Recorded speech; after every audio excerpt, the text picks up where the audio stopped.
Now, on to the creme de la creme, the main event. The reason we all have asses in seats. Jon Cena versus the head of the table, Roman I might as well Reigns. just give you the floor here. You are. Jon Cena versus the head of the table, Roman Reigns. I loved this. What did you rate it? Don't you worry. Oh, because we wrote this down. Hold on. Do I see a number? Did I see a 4? Did you say a 4? I gave this a 4. How does that? There's no 4 count in wrestling. This is the 4 count. I had to give it a 4 because it was better than the average. I had to give it a 4. It was better than the 3.5. It was amazing, and it beat out Becky. So it was tough. This was a 4. But I'll be honest, it was a 3 by the time Roman got to the ring. It was a 3. All right, I'm gonna give you the floor, but I do want to say this because say it. because we were mentioning this as we were watching. This is probably the greatest example of what professional wrestling should be presented as, the whole entire night. The pace wasn't as quick, Brilliant. but the psychology behind why it wasn't made perfect sense. This is what I don't know who to credit. I know John's a veteran. Yeah. But then, you can also give Roman his credit sure. due for being able to execute it this way. This match is phenomenal. I encourage everybody to go back and re-watch this one right here. Agreed. Everything to Roman's interactions with the crowd, to the expressions, everything was captured in its essence. And I'll say it again, this is what professional wrestling should be presented as. I agree wholeheartedly. And Jon Cena, I think more likely, he probably put this match together. This has Jon Cena all over it. What makes you say that? This is a Jon Cena style match. It was the babyface getting beat down with the big comeback. Sympathy, okay. Yeah, this was a Jon Cena match. Well, that's Wrestling 101. That's what I'm saying. This is a Cena match with the twist at the end. It really was. And because I remember, this match actually made you were like, you're invested. This match made my heart skip a beat like 3 or 4 times. And the close come, the near falls. Near falls were like, like the air was coming out of me, and I was like, oh my god. But then this match, there was such a volley inside me. Like there was parts of the match where I'm like, damn, 17 would be kind of cool. You know what I mean? I was kind of getting behind John. Gave you a reasonable doubt. Yeah, where I'm sitting there going, you know what? Roman can get it back. There's a way he can get it back. But the scenario that I was going to use for him, this was the only scenario I would have... Whoops, I hit the table. I'm so passionate. I would have accepted... This is the only scenario I would have accepted tonight that Roman dropped the title. Brock Lesnar's music hits. Roman's super distracted. And Cena rolls him up for 1, 2, 3. The only way Cena could have got 17 was through the 1, 2, 3 roll up, because they made such a big emphasis on it in every promo for the past 3 weeks. So that was, to me, was like, anytime Cena went for that quick roll up, I'm like, because I was like, it's coming. And then when they started hitting power moves, I was like, oh man, those roll ups are going to mean a lot more now. And like, they were kicking out of like bomb salvos. It was unbelievable. Roman was doing the Superman punches. Cena was doing the FUs, the AAs, and the 5-knuckle shuffle, and like Roman countering, and then Cena doing the. I knew that was coming. Yeah. I'm like, oh, here we go, foreshadowing. But I thought that was going to be the loss right there. I thought he was going to go and get caught in the spear and then done. I was like, oh man. But we had already said going in, my biggest critique of this that all I wanted, my expectation was please beat their No Mercy match, because that was such a lackluster, horrible, slow-paced garbage fest. It was really bad. I watched it today, and I made it through like 75% of it, and then I skipped to the finish, and the finish was very weak. It was the duck under and the lackluster spear off the rope, and I was like, oh man, he's not going to pin John off that. 1, 2, 3. Holy shit, he pinned him. Tonight I was like, please don't end it the same way. Don't. And didn't, but you had Roman talking to the crowd, and Roman is a natural heel. He's so good. When he was like, Hollywood, I'm going to murder this man. I'm going to send him home to you. Oh, he's talking to the camera. Yeah, and he's like, don't send him back to me. He don't belong here. This is my WWE. You can have him. Like, when he was taunting the crowd after he put John down with a punch or something, that was great. But then when Cena hit him with the AA on the outside to the table, And that was a hard hit. Like, the way that the table broke was just perfect. I was like, man, this match has everything you want. And thankfully it had no Usos running in, because that would have sullied it. It had no Paul Heyman shenanigans, with the exception, I think he grabbed his foot at one point at the beginning of the match. But other than that, no interference, nothing. This was a straight-up contest between gladiators, like you would say. And the only thing that made it really tough was John got to do something about his haircut. No, there's nothing you can do about that. He got to shave it then. He got to get to like the marine cut again, because at least it will hide it a lot better. Because we're referring to the bald spot, the Mono Ginobili bald spot. The shit was a window. Ooh. Shit was a window.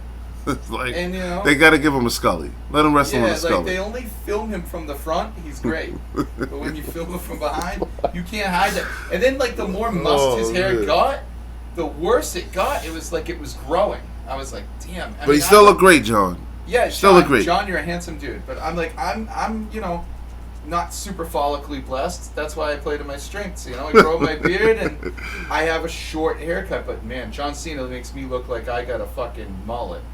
Like like, follically like, blessed. Look at my hair, man. Like it's not as bad as Jon Cena at all. Like I got a little bit, but Jon Cena, like, listen, you are a multi-millionaire. You can get any kind of surgery. You can cover it. Tom Brady. Ask Tom Brady. LeBron James, brother. Okay, so hey, it can happen to the billionaires apparently. Why won't LeBron James fix that? He's tried to fix it. No, he listen, that's him trying to fix it. Dude, go to Julian Edelman's guy. Not Julian Edelman. Yeah, no. Wes Welker. Go home. Shave it. It's time to go home. Have you seen Wes Welker? He had like nothing, and then all of a sudden it went back. Well, hey, listen. As you said, some people just aren't follically blessed. I guess, but it went back. Like Wes Welker got full head of hair. You know, it looks like you could put your dinner on it. He's got a full head of hair. It's that flat. Anyways, that was quite the tangent, but we knew we were going to have at least one in the show. So yeah, I stand by the 4 count, and the part that I gave it a 3, right? Yeah, you gave it a 3. You gave it a strong 3. Listen, I was very match of the night. Match of the night, all the way. It might be match of the year, to be honest with you. For me, it might be match. Cesaro and Roman was definitely up there. That was such a great surprise. Better match. than the ESPY award winning Bianca and Sasha WrestleMania? I'd have to watch it again, but tonight I don't know. Yeah, because with the Sasha one, I kind of knew Bianca was a foregone conclusion. It was the time. You knew the title and the guard was changing. With Cena though, but you also knew of the surprise that was brewing. Yeah, but because you called it. I did call it, but Cena though.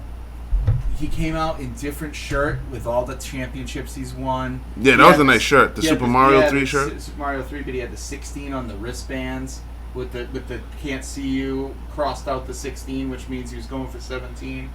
I mean, he had everything pointing towards it. It was really well done. And Cena looked strong, and I liked how they both were like, what do I got to do to finish this man?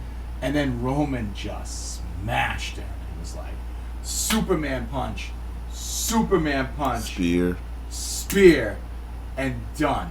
And I was like, all right, that's an acceptable ending, because those were hard Superman punches where Cena was like wobbling and then like bang, bang, boom in the middle. And I was like, okay, well, we didn't get the surprise. We didn't hear Liz's music hit, and then all of a sudden, here comes the pain. I'm like, Jesus, I called it, but the wrong sequence. And I got to get used to Brock Lesnar with this fucking ponytail. It's a little odd. It's a little odd. Well, they were already posting pictures of him. Like, I think he was at a signing or something. Oh, I didn't know that. I didn't know he was there. I just had a feeling. When Becky came tonight, I said, they're going to pull out one more stop for the main event. It's SummerSlam, so. Yeah, I knew it. So, it was a really good ending to the show. I don't know what I would rate the show overall. It was like I guess I would give it a 3. It was too bipolar for me. It was very bipolar. Maybe I'd give it a 2.5, like overall. But then that stuff. I'll give it a 2 because not that it was bad, but like I said, it wasn't Money in the Bank. Money in the Bank was really strong. I forgot what I rated Money in the Bank. We rated it like a 3, I think, maybe 3.5. It was really strong. And then what was the other pay-per-view we watched? It was AEW. We rated that shit like a 3.5. But that was like half of it was for Britt Baker for me. You know, are we sensing a theme here? I like strong women. Yeah. But no, DMD. Yeah, no. It was a good, amazing ending. Amazing ending. And it didn't disappoint. That's what I was hoping was this wasn't going to be all promo and no sizzle. And like, it was great. It was definitely Roman and Cena's best match by far. Oh yeah, it was so good. It didn't disappoint. And now you've got yourself a viable contender in Brock Lesnar. Yeah, and I definitely I'm super worried though. I'm more interested in SmackDown than I am Raw. Because of the returns. The returns kind of made it SmackDown heavy because you got Becky and you got Becky and Brock. I don't give a shit about Raw. Like I love Lashley, but I don't give a shit about Raw. I just don't give it. They do nothing for it. Does nothing for me. It's a waste of 3 hours. It's such a bad program. But as far as Brock and Roman goes, I'm a little worried, a little apprehensive because I'm afraid they could do the whole Paul Heyman's caught in the middle and then he chooses to go with Brock and be like, he was the safe bet. You were my tribal chief. You let me down. You showed weakness. You know what I mean? That kind of bullshit. We'll see. I don't want that. Do I think Brock should beat Roman? It's definitely believable. It's believable, but and I'm okay with it. He made through Cena, so. But no, man. Listen, like I said then, all right. So you cut Braun Strowman, you cut Bray Wyatt, you make all of these roster cuts to clear up money for Brock Lesnar to not work full time. Right. What's the logic behind this? When was the last time you brought Brock Lesnar back to lose for a championship? Never. Nice. He leaves losing a championship, but he backs his ball and goes home when he leaves because it's time for a vacation. But he doesn't come in and lose. So, yeah, that's my feelings on it. We're just gonna have to see where it goes. Extreme Rules is up next. I don't know if we're gonna get together for that. We might. We'll see how the land of the world is by then. Right. But before we go, this was not the biggest part of the weekend. The biggest part of the weekend was last night, Friday, August 20th. A day that will be remembered for decades to come in my mind. We got the worst kept secret in wrestling history. But fantastic execution. But the most amazing execution that I have seen in a decade at least, in the return of CM Punk at AEW. He is now officially All Elite. This was not a one-off. This was not a guest appearance. He is straight in. And he is in for the long haul, according to him and Tony Khan. Oh, yeah. And it could be, he said, you don't want to know how the sauce is made, for how long. Let's say his thing is only a year. That's a year of CM Punk that you never thought you were going to get. Now, I'll be honest, they tell you to never say never in wrestling, but I was finally content and saddened that I was like, okay, I have to accept that CM Punk is never really coming back. It's over. Like, he might show up and say hi, but he's not coming back. And now he's back. And then... and he has a plethora of talent to work with. Every match that they can do, with the exception of the oddball like Jericho and Cody, everything's brand new. Everything's not Moxley. Well, yeah, but I mean, there's a few. But everything, for the most part, is brand new. Everything is interesting. And it's all interesting. And he's kicking it off against Darby, which is great. And it's such a great choice. And the thing is, watch the pop he got. Yeah. I haven't heard anything like that in professional wrestling. Can you remember a time? Chris Jericho, Royal Rumble. What was that Royal Rumble when he came out as a surprise entrant number 2? With the light up jacket. Yeah. That was huge, but not like this. Even Triple H's 2002 pop at Madison Square Garden wasn't this. Bret Hart, 1994, some Survivor Series in San Antonio. Even Hogan at WrestleMania X8 wasn't like this. No. So that was more so during the match. Yeah. No, this is like coming to the ring. The fever pitch before he even got announced was insane. His pop was so loud. I've watched it 3 times. you could not hear You Cult couldn't of make that. Personality. Yeah, you really couldn't. You could see the and the static, so you knew that it was Cult of Personality because that's how it enters. But I thought he was coming out to new music because I couldn't hear Cult of Personality. Exactly. Hear, we were listening for it. Then I could hear whispers of like on your team, like you couldn't hear it until he got to the ring. You could hear the music filing. But it just went CM Punk. But then again, okay, so before we anoint the pop, because it definitely was an amazing pop. Pop of the last It was in his hometown, so yeah, like, what do you expect? So like if they would have did this in Wichita or something, I'm pretty sure he would have got the same pop. But like this, we all miss CM Punk. We all miss CM Punk, but it's right in his backyard, man. Yeah, lowest scale. Right in his backyard. Yeah. Chicago. There's going to be a Dynamite on Wednesday, supposedly. Yeah. So that's crazy, because they only have 2 weeks to build to All Out. So he's going to be at Dynamite and Rampage. Like, they're going heavy with him. Now, you know Bryan Danielson's the other worst kept secret. He's already signed. What about Bray?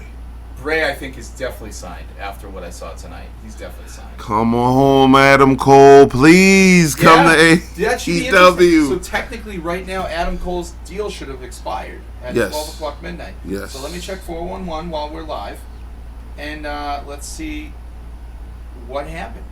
Adam Cole, baby. Let's see. It will be interesting because... But you know what? We're going to leave that on the cliffhanger.